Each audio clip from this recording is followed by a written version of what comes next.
Hmm. Ah. So today is the last day of our poetry series. And so I'm both delighted and feel a sense of completion and a sense of even good things can be fleeting. All of that in one.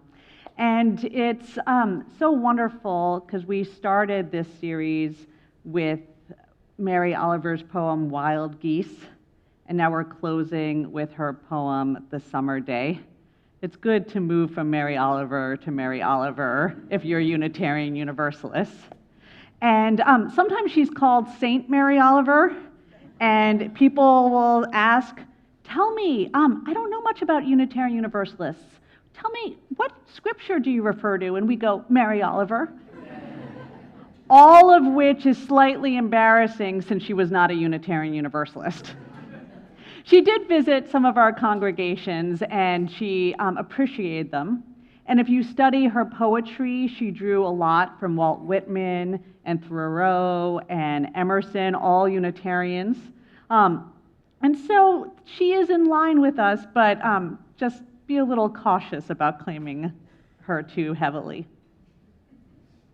You know, the other thing about Mary Oliver, it's funny, she, not that many years ago, she became the best-selling poet in the United States, a highly competitive category, I'm sure you know. She won the Pulitzer Prize, and though never graduated from college, she taught at many prestigious writing universities. All of which is to say, if you don't know that she's not that highly esteemed by poets themselves. My sister is a writer and my sister's partner is a poet, and I have spent some time with their writing folks, and they say, oh, do you use poetry in your work in ministry? And I say, yes, we use a lot of Mary Oliver, and they go, oh. And then I say, you know, she's actually very, her language is so accessible, and her wonder and the emotions she invokes are so touchable, and they reach us so deeply that it's easy to preach on her because we know where she's going to and where she's leading us. And they all get that thought of oh, maybe I'm not that easy. Oh, maybe that's why I'm not read that much. It's always good to make a poet think over a dinner conversation. But I would say part of the criticism is right. I mean, here's this beautiful poem, The Summer Day, and the part that really pulls me in, that gets me thinking, is not the part about the beautiful grasshopper, cleaning herself, but about the questions at the end that make me query about my own life. And yet, all that says is, I've missed something really vital that Mary Oliver is trying to tell me, and something I actually only understood when I learned a little bit more about her story. Because isn't that what we're called to do? To know her, and through her poetry and how we bring it into her life, for her words to get to know us. So Mary Oliver grew up in Ohio, and she was one of us who grew up in a dysfunctional household, and I'd even say a dangerous household. So much so that when she was young, she was sexually assaulted. And in that environment, she would do one thing. She would go out into nature that was just outside her door, into what I imagine was this grove of trees, but these fields, and some stream nearby. And it was there that she began to heal her spirit. She began to be awakened and reconnected in a really important way to her own humanity. Now, she writes a lot about nature, and I'm going to come back to that in a moment. And she's a very private person, granting very few interviews. And so she doesn't bring a lot of her biography into her work, and yet she does. After she won the Pulitzer Prize for a collection of poetry, her next collection, Rage, featured a poem by that title, Rage, in which she referred to her assault. And the very next poem after that poem was Wild Geese. Rage to Wild Geese. And so when we read Wild Geese and it says, "Tell me about despair, yours, and I will tell you mine," it has a whole other context. And when the next line continues, "Meanwhile, the world goes on. Meanwhile, the wild geese, high in the clean blue air, are flying home again. Meanwhile, the sun and the clear pebbles of rain are moving across the landscapes." That meanwhile speaks of a continuance of life, speaks of another place that one can be. She speaks to us. Whoever you are, no matter how lonely, the world offers itself to your imagination, calls to you like the wild geese, over and over, announcing your place among the family of things.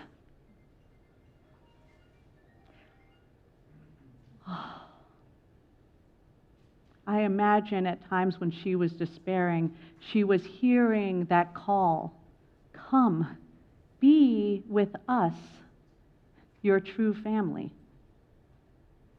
I've never really liked the family of things until I understood that phrase, like a family of things.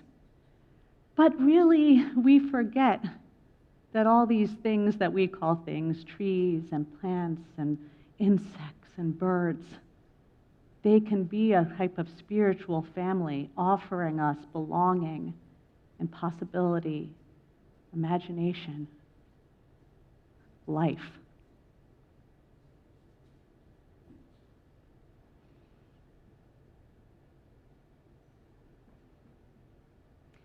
When the COVID pandemic hit,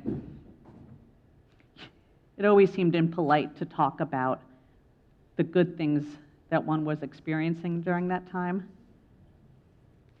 Yet one of the good things I got to experience was trading off the workday without school.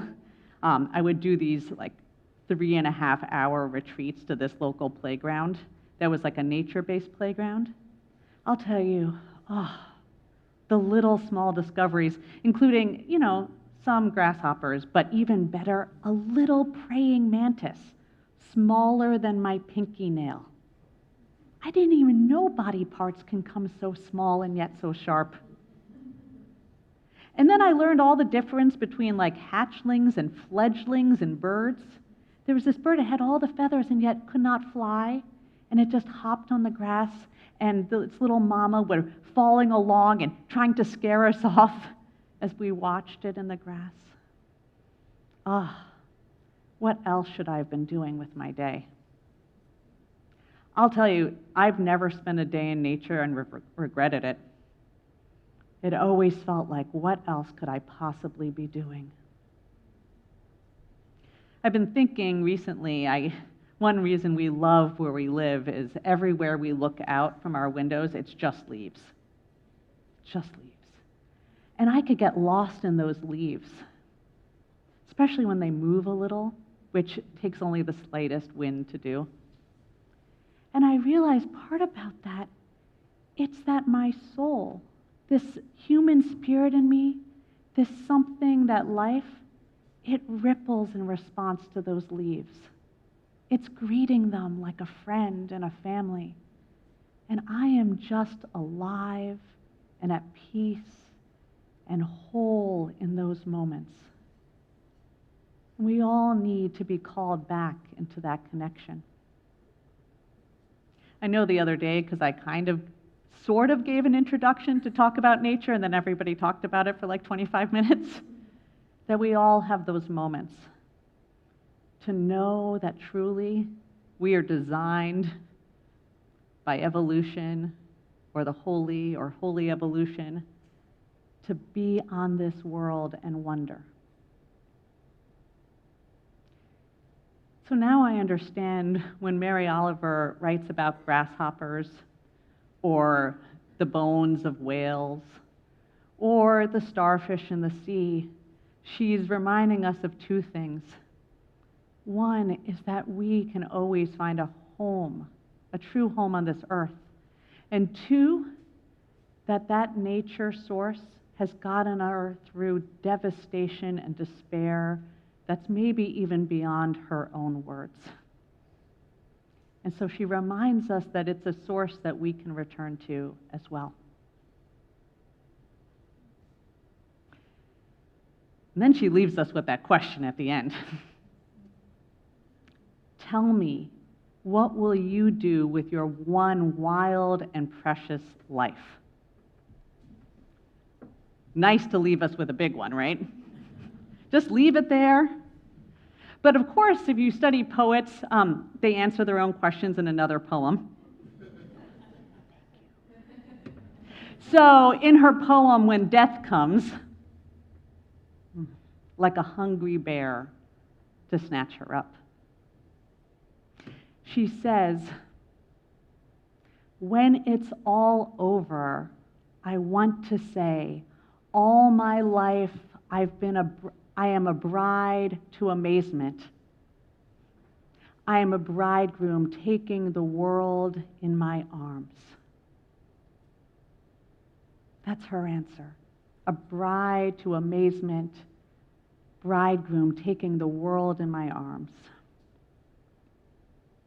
And I agree with her. In my one wild and precious life, I want to know nature as my soulmate.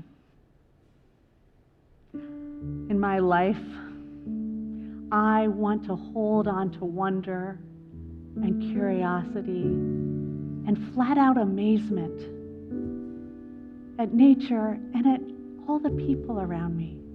How amazing you all are. It's nice to be loved, but I want to be good at loving. I want to have loved to where it challenges me and breaks me open, and I could discover even something more than I had ever hoped for. And I want to know kindness. And in times when I'm smaller or fearful or less courageous than I try to remind myself to be, to have kindness tie my shoes and send me out into the world. Because kindness helps you navigate those regions that are less hospitable. One thing that Mary Oliver doesn't talk about, but I feel, because I'm at that life stage, the productive life stage, there's a Mars Piercy poem we never got to be of use. And she writes at the end, because, all the good things come at the end. Hopi vases that held corn are in museums, but they were meant to be used. A pitcher of water cries for water to carry. A pitcher cries for water to carry, and a person for work that is real.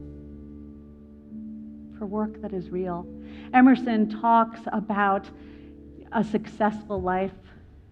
If you leave a social condition redeemed, or have sparked the laughter of children, or earned the respect of an honest critic, or fostered a garden patch, then that is to have succeeded.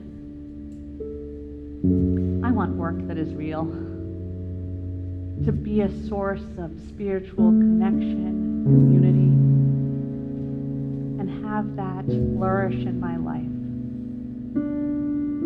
My dear ones, the answer is not so hard to find.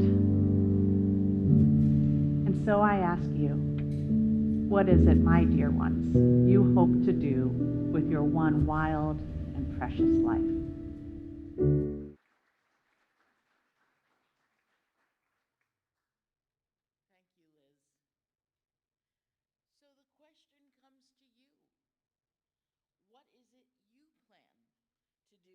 with your wild